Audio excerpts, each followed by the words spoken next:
Nutrición Imperfecta con Marta Mármol.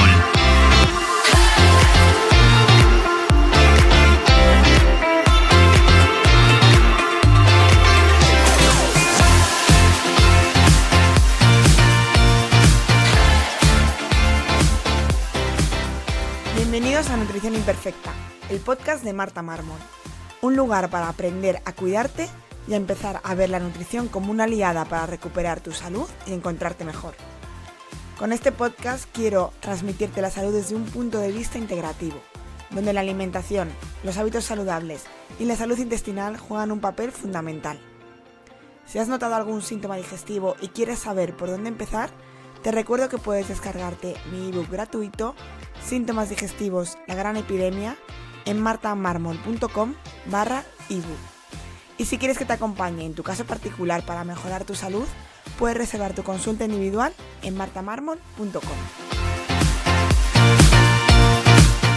Bienvenidos a Nutrición Imperfecta. Hoy el episodio trata sobre trastornos de la conducta alimenticia y para eso he traído a una persona que puede hablarnos sobre esto desde los dos ámbitos casi más importantes. Por un lado la psicología, que ahora veremos ahora veremos cuál es el pilar más importante, pero bueno, desde la psicología y la alimentación.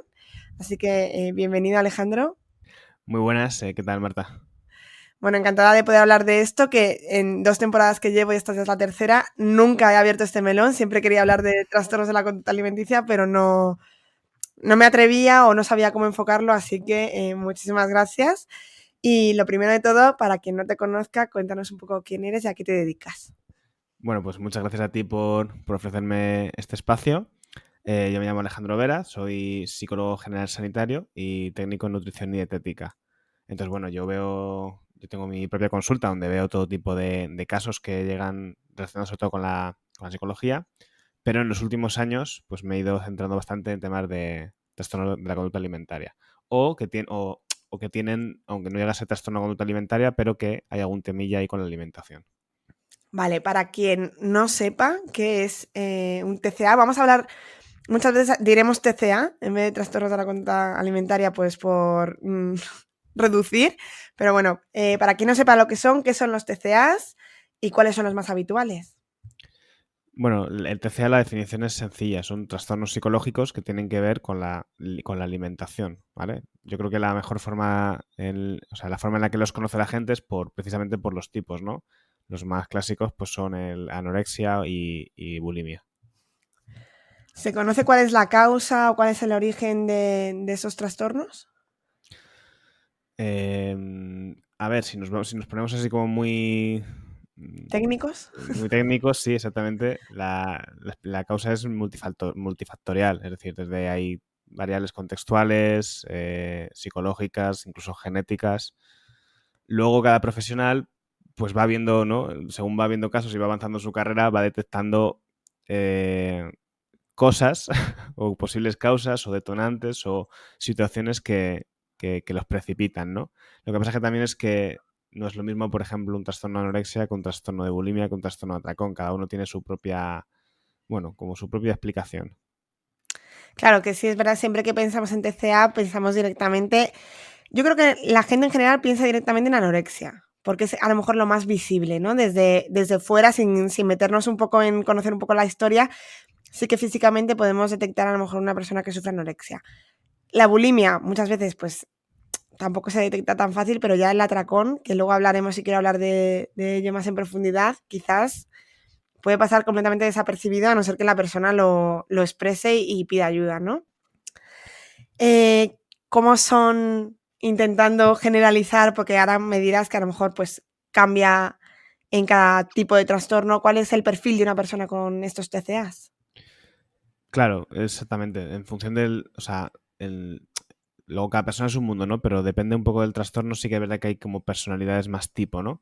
Por ejemplo, en los casos de la anorexia son perfiles de personas muy perfeccionistas, con mucha tendencia al control, con mucha capacidad de orientarse a objetivos, mientras que, por ejemplo, en los perfiles que son las personas que suelen desarrollar problemas más de tipo de bulímicos, pues suelen ser personas más emocionales, más impulsivas, que suelen tener una orientación más afectiva, ¿no? Aunque también muchas veces podemos encontrar casos de personas que transitan, ¿no? por los dos tipos de trastornos. Vale. Y lo que decía al principio, que esto yo creo que es algo muy importante, ¿qué papel juega tanto la comida como la alimentación, pautas nutricionales en estos trastornos? Hombre, sí, es importantísimo. En el tratamiento integral de estos casos, la verdad es que la parte nutricional es muy importante, ¿no? Por ejemplo, en un caso de anorexia, que va a haber que hacer una reexposición a la alimentación, ¿no? Pues las personas van a necesitar un plan de alimentación. Y ese plan de alimentación, pues muchas veces tiene que ir un poco con aguja porque van a tener muchos miedos a muchos alimentos, van a tener muchas banderas rojas, ¿no? De cosas que no van a aceptar, y ahí es muy importante esa parte. Y luego en temas también de atracones, a veces también porque la dinámica en la que se mete una persona con atracón muchas veces es la de intentar restringir todo lo que puede para compensar el atracón, luego se descompensa y hace el atracón. Entonces, tener una rutina, muchas veces una rutina de alimentación, ¿no? Con sus 4 comidas al día o 5 las que sean, pues le devuelve sensación de control y le ancla un poco.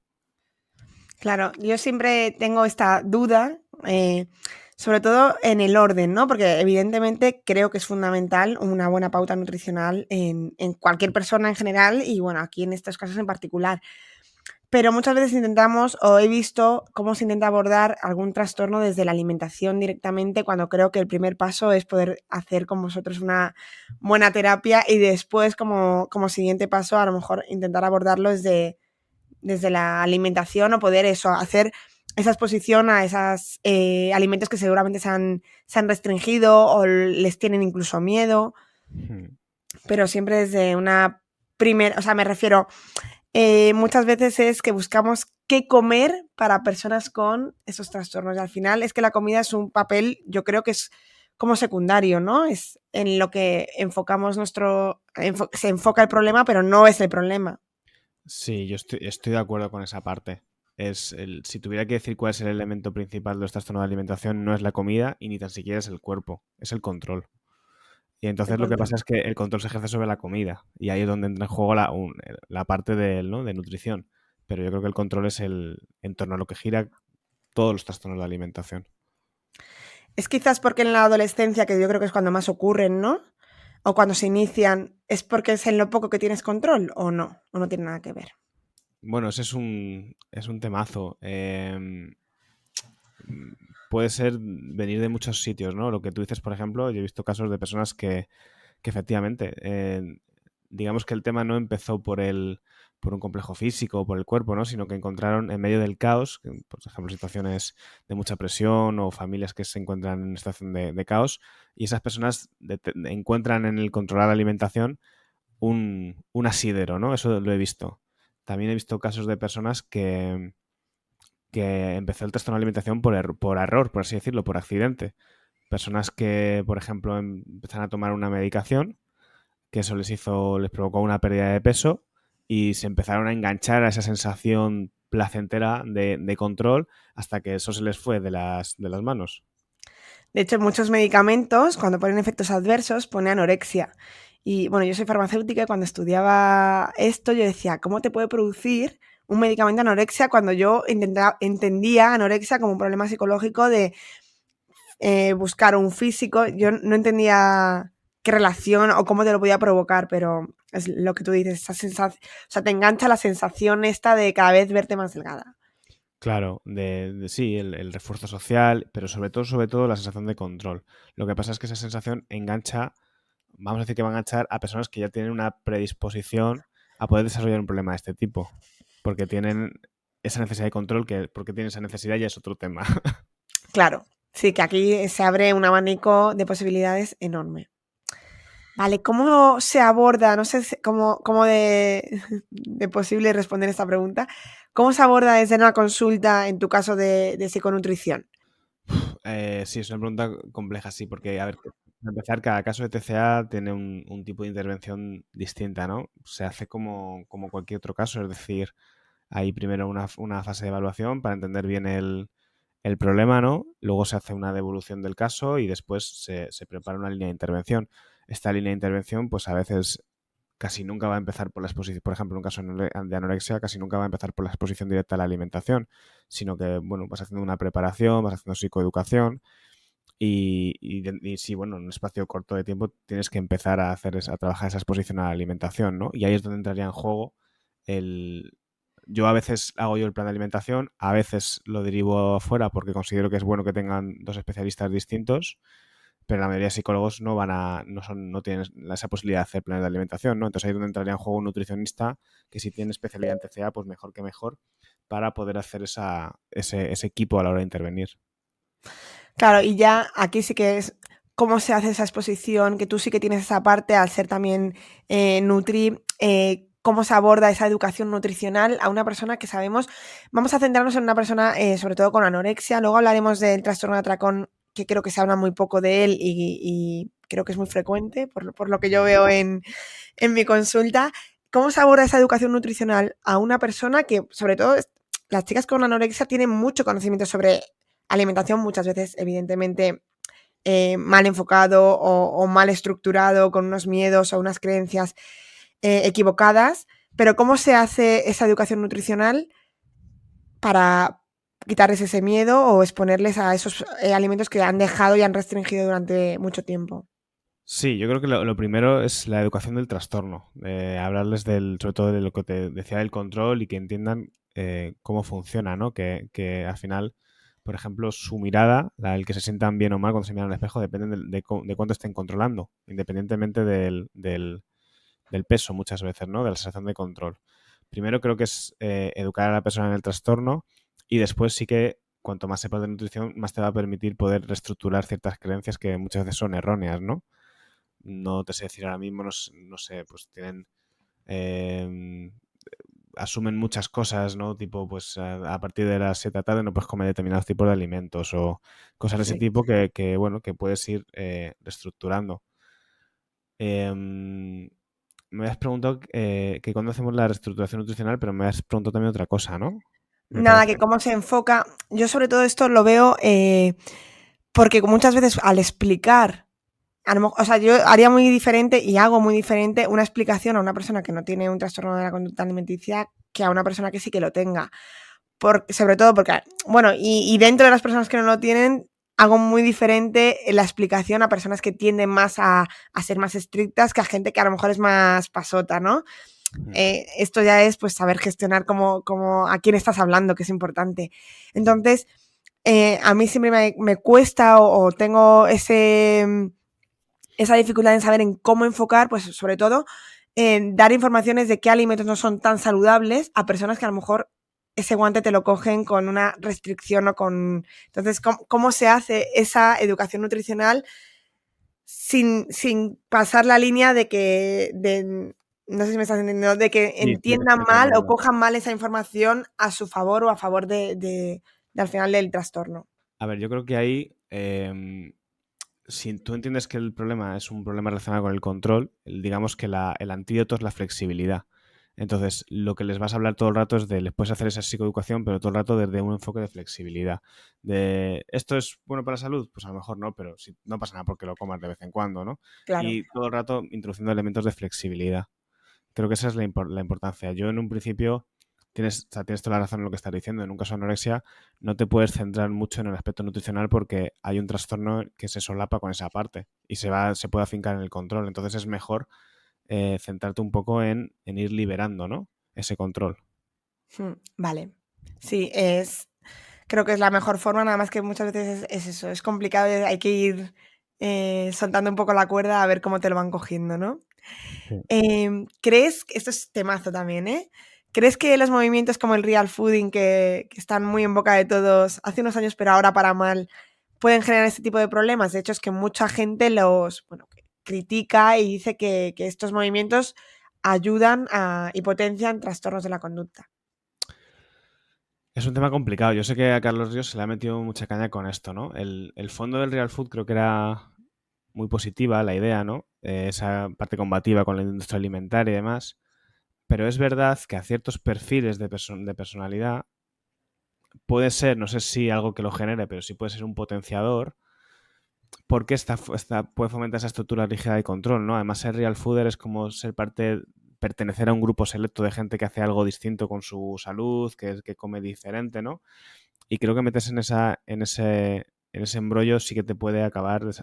Quizás no sé si tanto un trastorno de anorexia, pero por ejemplo sí existe la ortorexia, que es un trastorno también Exacto. relacionado con el control, ¿no?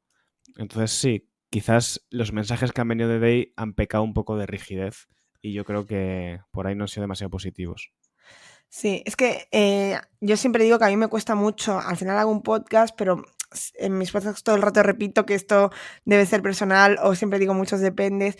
Es muy difícil divulgar cosas generales que aunque sean muy buenas, no sabes quién está escuchando. Entonces es verdad que el problema lo tiene la persona que escucha, es cierto, pero tenemos que saber que esa gente está y que un mensaje muy bueno cogido en manos de alguien que no lo sabe manejar, pues puede generar problemas. Es muy complicado. Yo por esa parte también intento no meterle mucha caña porque puedo solidarizarme un poco. Por ejemplo, yo el otro día hice un post hablando sobre que los edulcorantes, el consumo de edulcorantes tiene sus riesgos, ¿no? O que no son, o que Claro. yo lo desaconsejaría así como sustituto del azúcar. Y ya siempre hay alguien que comenta diciendo, pero entonces no puedo tomar edulcorantes. Claro, entonces parece que ya estás mandando un mensaje de restricción o de, ¿no? Y claro, eso es la parte complicada. Si puedes tomarlos, no es recomendable. Entonces, yo, por ejemplo, en tema de edulcorantes siempre digo, es una herramienta para, si estamos dejando el azúcar, estamos reduciendo el consumo de azúcar, puede ser una herramienta puntual, pero nunca el punto final, ¿no? Pero es que creo que la gente interpreta mal la información con lo que tiene que hacer. O sea, una cosa es la información y una cosa es lo que sabemos, pues los edulcorantes no son saludables, no nos benefician en nada, bueno, en el sabor dulce, pero que al final eso también nos perpetúa en querer y buscar esos alimentos dulces, pero eso no quiere decir que no los puedas tomar. O sea, son cosas distintas, ¿no? O yo sé perfectamente que el alcohol es malo y que no es bueno para la salud, pero yo me tomo una cerveza. ¿Por qué? Porque me gusta. Me refiero, una cosa es la información y tener la información correcta y otra cosa es la decisión que tú tomes, que no tiene por qué ser siempre la correcta. Claro, eso es lo que cuesta controlar en las redes. ¿Desde dónde va a coger la información la gente? ¿Qué va a hacer con esa Claro, información? Y por eso es complicado. Aunque también te sí, digo, yo creo que en el Real Food también había una parte muy, muy de marca que sí, también. se ha visto al final, sí. No, yo opino más o menos como tú. Además, a mí Carlos Ríos creo que hizo una labor muy buena. Creo que mucha gente ha salido muy beneficiada y por lo menos de poner un poco el foco en comer alimentos y tal. Luego ya, bueno, pues se ha desviado. Luego había mucha parte de comunidad, como tú dices, y de mucha de marketing, que a ti además también te gusta el marketing, pues sabemos que crear, hacer partícipe a la gente, pues eso se ve que funciona. Bueno. Cuando hablamos de TCA, como te decía antes, tendemos a pensar siempre en anorexia, en bulimia y nos salen varios más. Pero incluso lo relacionamos con físico. Como te decía antes, encontramos a una persona extremadamente delgada, incluso muchas veces se utiliza como despectivo, ¿no? Pero en cambio no se habla mucho o es algo bastante tabú porque quizás se puede disimular más en el día a día el trastorno por atracón. Quería que me hablases un poquito más de él y si se sabe, pues, qué prevalencia hay. Lo mismo que hemos hablado antes, pues, causas, tipos de personas que los sufren más. Ujú. Mira, la prevalencia del trastorno por atracón justo no la he mirado. De la bulimia creo que era entre 0,3 y 0,8% de la población. Lo que pasa es que la prevalencia del trastorno de alimentación no especificado es un 3,1. Entonces yo imagino que habrá mucho por ahí de relacionado con atracón. El trastorno por atracón es un trastorno con entidad propia, como la bulimia y como la anorexia. Mm. La diferencia entre el trastorno por atracón y el trastorno y la bulimia es que en el trastorno por atracón no hay conductas compensatorias. No hay. La clásica es el vómito, ¿vale? La persona tiene momentos de atracón, pero luego no hay una purga o hay un acto compensatorio. Lo que pasa es que con el trastorno por atracón hay mucha confusión, ¿no? Porque, por ejemplo, no es lo mismo hablar de hambre emocional que hablar de trastorno por atracón. Y mucha gente, por ejemplo, llega, no sé si a ti te pasará, gente que llega a consulta que te dice que tiene atracones y luego no es un problema de trastorno por atracón, porque en el trastorno por atracón tiene que haber pérdida de control. La persona tiene que tener una serie de impulsos irrefrenables que hacen que coma, digamos, hasta que ya no pueda más. Si no pasa esto, no tiene sentido hablar de trastorno por atracón. Estaremos hablando de otra cosa, ¿vale? De hambre emocional u otra cosa, pero no de trastorno por atracón. Vale, o sea, ¿dónde pondrías la línea de diferencia en esa pérdida de control de comer hasta no poder más? O sea, consideramos que si, esto es muy habitual, me cojo una tableta de chocolate o un paquete de galletas y me lo como entero, sería un atracón, pero a lo mejor no podríamos decir que esta persona tiene un trastorno por atracón, ¿no? O sea, no hay esa pérdida de control hasta, o sí, El problema es que es complicado porque, claro, ¿qué es pérdida de control y qué no es pérdida de control, no? claro. Pero digamos que tiene que haber una intención deliberada de la persona de parar y no puede parar. Eso Vale. sería una pérdida de control. Si yo me estoy comiendo una tarrina de helado y tengo un debate interno de debería parar, pero no quiero, debería parar, eso no consideramos eso un trastorno por atracón. ¿Vale? Un trastorno por atracón es, Dios, quiero parar y no puedo. Claro, entonces, yo sí que me encuentro mucho en consulta gente que tiene atracones. Quizás no llegamos a un trastorno por atracón, pero tener atracones, y lo quiero decir aquí para normalizarlo, que esto que no es que sea bueno, pero mucha gente tiene vergüenza o que le cuesta confesarlo, o que, ya te digo, yo en consulta, a lo mejor en la quinta consulta me lo sueltan. Y a lo mejor antes no han tenido la confianza, no se han sentido seguros, porque es algo que además se hace solo, se hace cuando nadie te ve, se hace escondidas, y porque da vergüenza también, pues, porque todos sabemos que no es bueno, ¿no? Entonces es como confesar que no somos capaces de tener ese control o esa conducta normativa de ser capaces de tomarnos algo sin, pues eso, con medida, ¿no? Yo siempre explico y a lo mejor quiero preguntarte, que tú eres el experto aquí al final. Yo cuando me encuentro con personas que tienen atracones, siempre les hago el ejercicio de intentar ver dónde han restringido antes. Para mí, una restricción te lleva al atracón. Siempre. Entonces, para mí, la clave y con lo que mejor me funciona al final es ayudarles a encontrar ese punto donde han restringido, que a lo mejor ha sido de manera inconsciente o es algo que ya hacen de normal y no lo consideran una restricción, para que eso les salte las alarmas de que están restringiendo y que tarde o temprano va a llegar el atracón. Sí, esa parte es muy importante. De hecho, en personas que tienen problemas de atracones es bastante frecuente que incluso te des cuenta que se preparan para el atracón, que de alguna forma, por ejemplo, dicen, no voy a desayunar y la comida la voy a hacer muy suave porque yo sé que a las 4 es cuando me siento en el sofá y me doy el atracón. A veces hay incluso ese nivel de programación, ¿no? Entonces, de alguna ¿Vale? forma, en esa compensación ya se están preparando para el atracón. Ya se están dando, están preparando el terreno para que eso suceda. Y entonces ahí, claro, ahí es donde sí que entraría una buena alimentación, un buen desayuno, una buena pauta de comida que evite, ¿no? Y que no les prepare tanto el camino a ese momento de atracón. Sí, yo creo que el tema de la rutina es importante. A ver, al final el factor diferencial es cuando realmente es un problema de atracón, de descontrol de los impulsos, ahí el tener una rutina no tiene por qué salvar el atracón. Claro. Pero cuando no hay ese problema tan así, el tener una rutina y cambiar un poco la forma con la alimentación suele reducir el atracón muchísimo. De hecho, a veces me lo encuentro, ¿no? Personas que vienen a consulta que en 2 sesiones se acaba el problema de atracón porque en cuanto se han hecho un plan y se han recolocado, como que de alguna forma el atracón ha perdido el sentido. Claro. Y también practicar mucho la saciedad, que mucha gente, claro, si llegas con hambre a ese momento en el que a lo mejor tienes disponibilidad y también se mezcla con hambre emocional, de lo que decías, me siento en el sofá, estoy tranquila, ya he llegado a casa y encima tienes hambre, es que claro, le estás dando, te lo estás poniendo difícil, ¿no? Entonces, como póntelo fácil, que a lo mejor va a llegar igual, no sabemos, pero si te lo pones fácil, pues seguramente evitas parte. Uniéndolo un poco, que lo que tú me decías, no todo el mundo que se pega a atracones tiene trastornos por atracón. Y el paso previo, que esto sí que ya es mucho más frecuente, es la mala relación con la comida. ¿Por qué es tan habitual?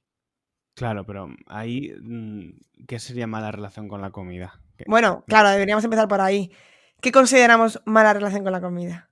O sea, me refiero a nivel, o sea, una persona, por ejemplo, puede tener una alimentación poco saludable, ¿no? Y no tener ningún problema de atracón. No sé si nos referimos a eso, a nivel nutricional.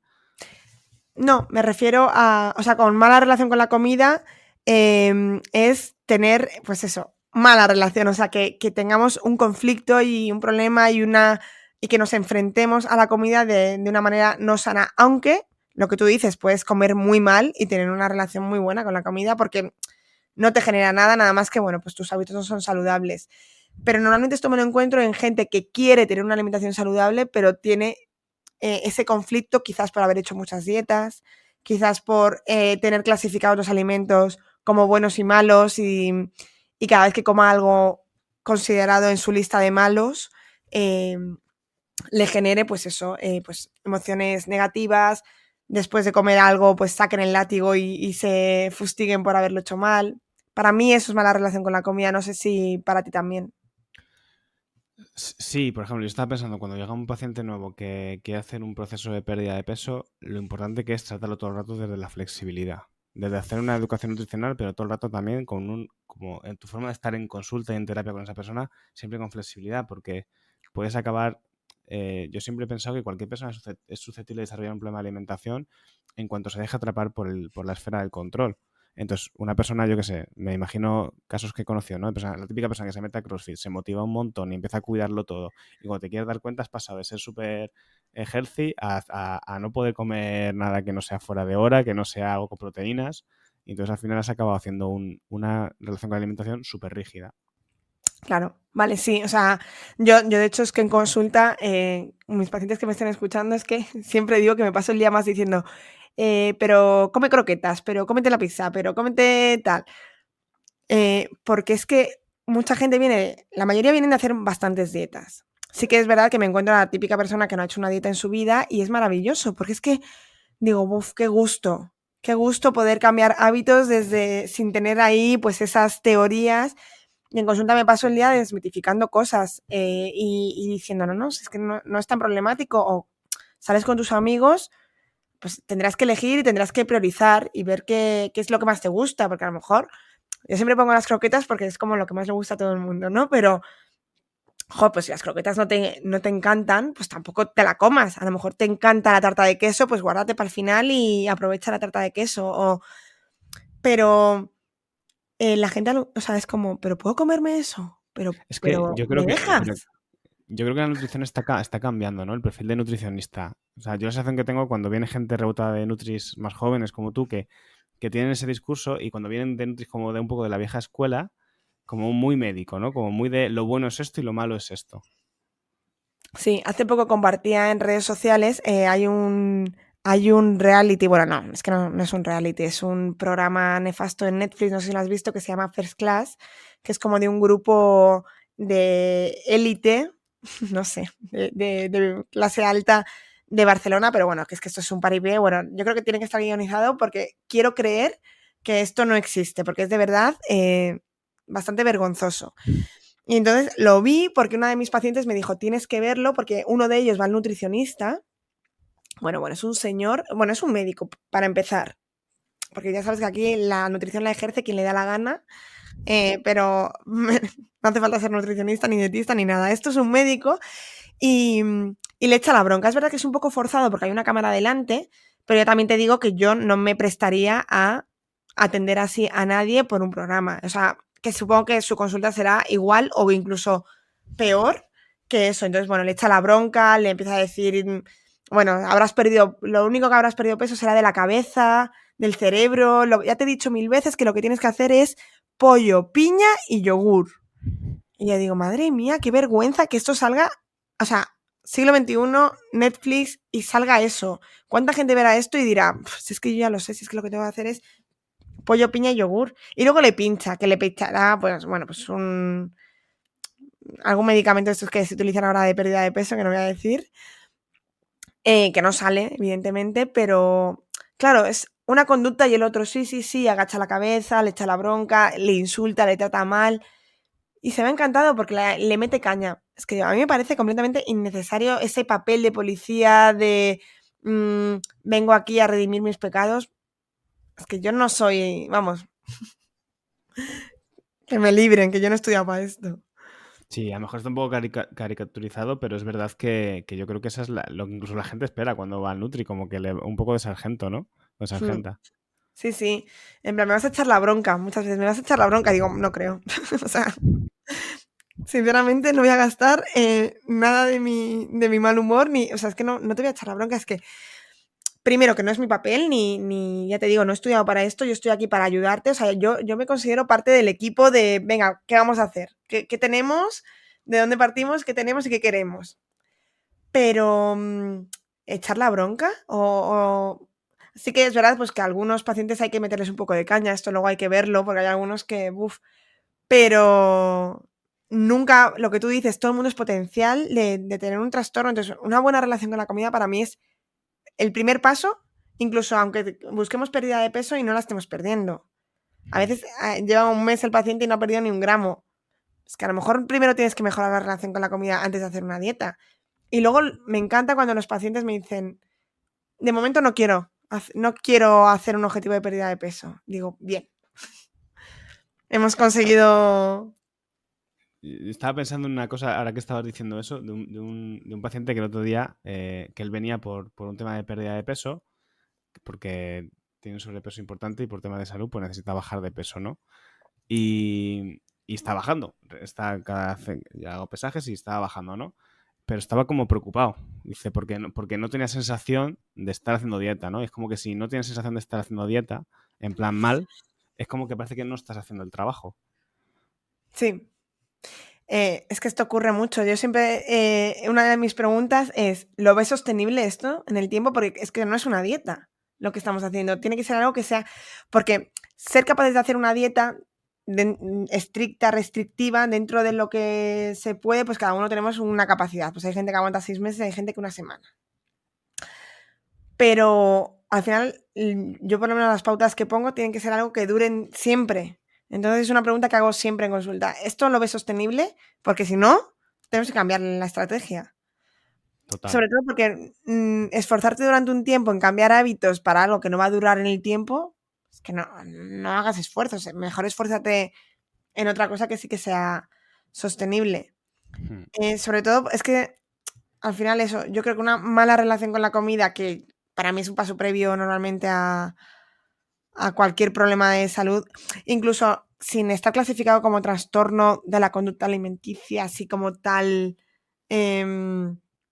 clasificado en el DSM-5 y cosas de estas así muy teóricas que luego, no sé, como psicólogo, como muchas veces estas cosas están clasificadas, se tambalean un poco, ¿no? Esa mala relación o ese problema mental, esa salud mental dañada a la hora de relacionarnos con una cosa que tenemos que hacer todos los días, varias veces al día, es muy complicado. Sí, además cuando descubres el control es muy complicado deshacer la culpa. O sea, me refiero ya para siempre. Es muy difícil deshacer la culpa cuando no lo estás, cuando ya lo que tú sabes que habría que hacer no lo estás haciendo. O lo que tú piensas que habría que hacer no lo estás haciendo. Y eso ya empieza a quedar para ti para siempre. Entonces, ojo, cuidado con meterse en eso. Vale, o sea que la culpa es una de las emociones que afloran ahí en el proceso de tratarlo, ¿no? Sí, la culpa todo el rato, pues por hacer transgresiones, ¿no? O por ceder a ese control, por dejarte llevar por el deseo. Eso a las personas que tienen ese perfil perfeccionista, una vez que descubren lo que se supone que tendrían que hacer para hacerlo bien, el hacerlo mal, digo hacerlo mal, lo estoy entrecomillando. Entre comillas, que no nos ve la gente. Les va a fastidiar un montón. Claro. Es como lo de contar calorías. Una vez que te aprendes las calorías que tienen los alimentos, no puedes dejar de saberlo. Y entonces, pues es mejor que no te lo aprendas. Porque entonces, de alguna forma, cada vez que te comas una manzana vas a pensar, pues son tantas, ¿son cuáles? Sí, hay muchas máquinas de contar calorías, que es que eso es inevitable. Yo siempre lo digo, soy nutricionista, no tengo ni idea de cuántas calorías tiene absolutamente nada. Es que es bastante innecesario. Yo tampoco. Y si lo necesitas para algo en concreto, bueno, pues hay unos programas maravillosos que te lo calculan rápidamente, pero es que no es necesario para nada. Y es que ni para la salud física, y mucho menos para la salud mental, porque es que eso, los pacientes que yo tengo que han sido contadores de calorías en algún momento, es que no se va. Es que aunque ya no te afecte, o que hayas conseguido que no te afecte, en tu cabeza hacen clink, clink, clink, clink, no sé cuántas calorías metidas. Sí, sí. Vale, como tú eres psicólogo y nutricionista en mezcla y tratas otras muchas cosas que no son trastornos de la conducta alimenticia, ¿cómo utilizas o utilizas la alimentación como herramienta en algún otro proceso? ¿O lo ves útil? Sí, yo en terapia me acostumbraba a preguntarlo, ¿no? Al final es una medida de autocuidado como lo es pues el sueño o es la propia higiene. O también muchas veces cuando te encuentras pacientes que te dicen que están cansados, que están, pues a lo mejor dices, no voy a jugármelo todo a la baza psicológica, ¿no? Voy a explorar también un poco la parte nutricional porque a lo mejor es que esta persona también lleva una alimentación pues que no favorece que tenga energía. Claro. Sí, o sea, es que al final es lo que tú dices, es parte es un pilar del autocuidado y si nos centramos todo el rato en una pata, pero no estamos vigilando las otras. Ujú. O sea, sí que ves beneficio en tratar la alimentación a la hora de mejorar algo que aparentemente no tiene nada que ver. Yo creo que sí, a ver, quiero decir, si ves que tiene que ver, yo cuando una persona viene, por ejemplo, yo qué sé, por un tema de habilidades sociales, pues no me voy a poner a decirle, oye, tenemos que cambiar tu alimentación, porque no viene a eso, ¿no? Claro, Pero, por ejemplo, en un caso de depresión, que la persona come todos los días lo mismo o pide comida, al final la sensación tanto física como la sensación de no estar cuidando tu cuerpo, bueno, y también, o sea, y también a nivel orgánico que vivir de alimentos ultraprocesados se ha demostrado que también tiene efectos sobre la salud mental. Entonces, bueno, pues al final es un elemento importante que hay que trabajar. Por claro. eso, como de autocuidado. Sí, en temas de depresión y cosas así, yo sobre todo lo veo porque al final hay una inflamación sistémica y la alimentación nos puede ayudar a bajar esa inflamación de alguna manera, lo que tú dices, comiendo productos y nada de alimentos, al final pues es que no tiene combustible el cuerpo para tirar, entonces tampoco podemos pretender tener una energía, vitalidad, descansar bien, al final es un poco todo rueda. Y a nivel psicológico también yo creo que el hecho de como de cocinar, de verte que te haces tu compra, tu cocina, pues al final también es una forma de activación, es una forma de sentirte útil, de sentirte vivo, ¿no? Mm. También, por ejemplo, tiene ese valor a nivel psicológico. Sí, a mí me parece bastante importante, nada más, y bueno, en este caso que lo puedes compaginar y mezclar y que los consejos, bueno, hay consejos que puede dar cualquier psicólogo a modo general, eso, en motivar a que se cocine, a que compren, a que hagan, a que se alimenten mejor, pero en tu caso, bueno, pues tienes esa doble función que seguramente sea muy útil en muchos casos.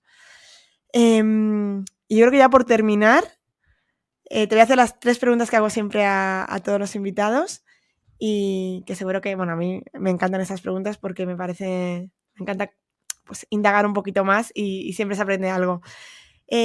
Lo primero, bueno, no sé si tú tuviste alguna revelación, cambio de alimentación en algún momento, algo que te hiciese dar importancia, cuál fue y cómo fue. Pues yo estaba en un barco en México, en medio del océano, y tomando una cervecita, y se acercó una amiga y me tocó la tripa y me dijo, te está saliendo tripa, ¿eh? Y yo le dije, esto me lo quito cuando quieras, ¿no? El típico, no hay huevos. Sí.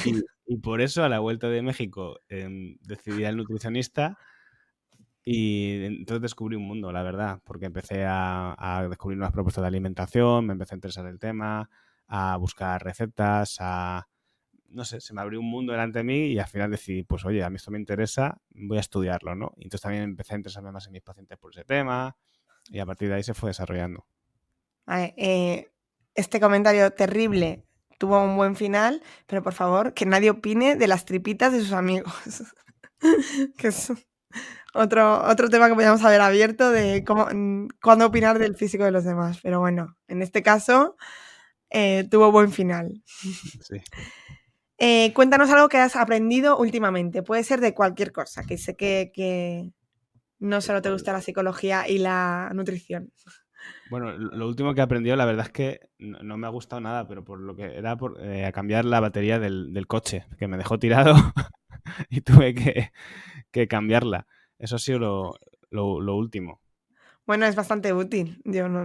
Yo sé Sí. llamar a que venga el seguro. Y recomiéndanos a un profesional de la salud que te guste, que queramos conocer para poder ir ampliando esta red y aprendiendo un poquito más cada día. Pues mira, yo sigo mucho a una cuenta de nutrición en Instagram que se llama, mi inglés es pésimo, The Nutritionist is the New Black o algo así, o Sí, a Victoria Lozada. a Victoria. Es un contenido como muy fresco, ¿no? Muy divertido y a mí, por ejemplo, las cosas que hace me dan que pensar. Me gusta. Sí, además Victoria ha tenido una evolución de nutrición estricta teórica hablando mucho de TCAs ahora y hablando mucho de la alimentación intuitiva, de relación con la comida.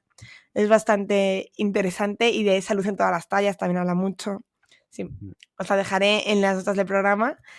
Y para terminar ya ahora sí que sí, cuéntanos dónde podemos encontrarte, redes sociales, también tiene un podcast, que no lo hemos dicho, Alejandro tiene un podcast. Bueno, tienes varios, me has dicho antes, ¿no? Bueno, ¿dónde podemos encontrarte para poderte seguir y si alguien quiere ponerse en contacto contigo? Vale, pues yo creo que a lo mejor lo más interesante para tus oyentes es el podcast, porque si ya son fans de este formato, pues les puede interesar, que es Psicorebeldes. Hablo de cosas de psicología y nutrición, pero un poco, la verdad, según el tema que me interesa esa semana, pues ese es el tema que un día te puedo hablar de cosas relacionadas con el hambre y otro día te puedo hablar de alta sensibilidad, es decir, voy tocando temas. Y luego, pues en Instagram es @grulla psicología y nutrición y la web es grullapsicologianutrición.com. Vale, lo dejaré todo enlazado en las notas del programa, en martamarmol.com. Y nada, agradecerte de nuevo que hayas venido, Alejandro, y que creo que ha sido bastante interesante. Y como siempre, aquí lo dejo abierto para futuro, que yo le espero muchos años a este podcast. Espero verte por aquí de nuevo. Muchas gracias a ti por invitarme, ha sido un placer. Yo he estado súper cómodo, no había hecho muchas entrevistas al otro lado, ¿no? Y la verdad es que ha sido un gustazo. Qué bien, me alegro mucho. Y hasta aquí el episodio de hoy, con esto finaliza. Y como siempre te recuerdo que todas las notas estarán disponibles en martamarmol.com. Y que si quieres apoyar este contenido, pues puedes dejarme tus 5 estrellas en Apple Podcast, tu me gusta en iVoox, que te suscribas a YouTube, que me dejes algún comentario, que me sigas en Spotify o como siempre que lo compartas con alguien que le pueda resultar interesante y así poder llegar a más gente y ayudarme a poder seguir creando este contenido. Nos escuchamos en el siguiente episodio aquí, en Nutrición Imperfecta.